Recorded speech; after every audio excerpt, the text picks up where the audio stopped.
আজ ক্যালেন্ডারে গণেশ পুজো হলেও প্রীতমের মনে গণেশ পুজো নিয়ে কোনো উচ্ছ্বাস বা আবেগ কোনো কিছুই নেই। সে পথ চলতে চলতে হঠাৎ থমকে যায়। থমকে গিয়ে দেখতে পায় গণেশের একটি মূর্তি।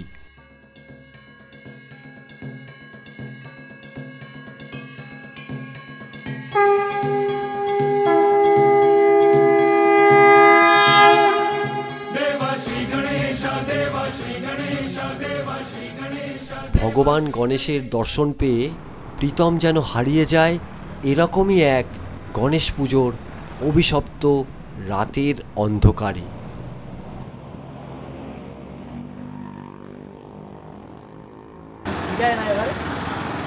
কিন্তু ভাই হেভি হয়েছে।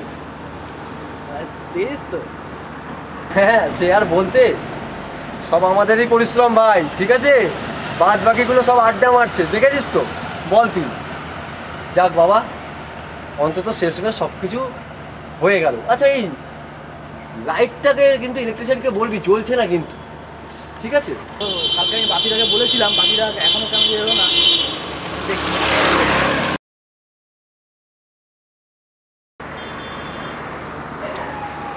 গাড়িটাও আসছে না, কি করে যাবো? রাত হয়ে গেল।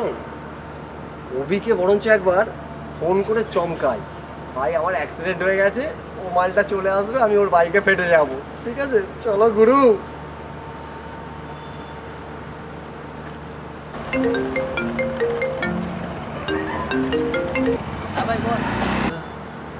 হ্যালো অভি, আমার অ্যাক্সিডেন্ট হয়েছে রে।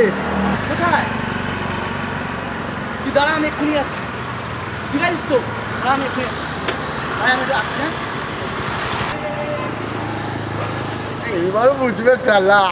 আয় ভাই, বাইকের তেল খরচা করে আয়, আমাকে নিয়ে যা।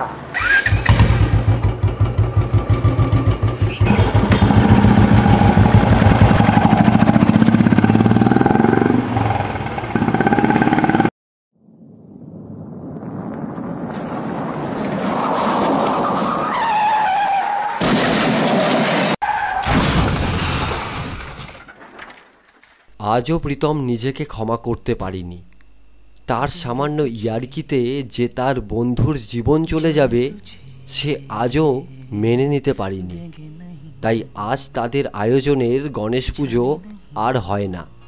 আর সেই হইহুল্লোড়ও নেই, আর তার সাথে এক কাপ চা, সেটাও নেই। আছে শুধু বুক ভরা যন্ত্রণা আর অভির স্মৃতিগুলো। তাই আপনাদের বলি, এমন কিছু করবেন না যাতে আপনাকে সারাটা জীবন দোষী মনে হয়। হয়তো ইয়ার্কি আপনার কাছে, কিন্তু অন্যজনের কাছে অভির মতো তার জীবন।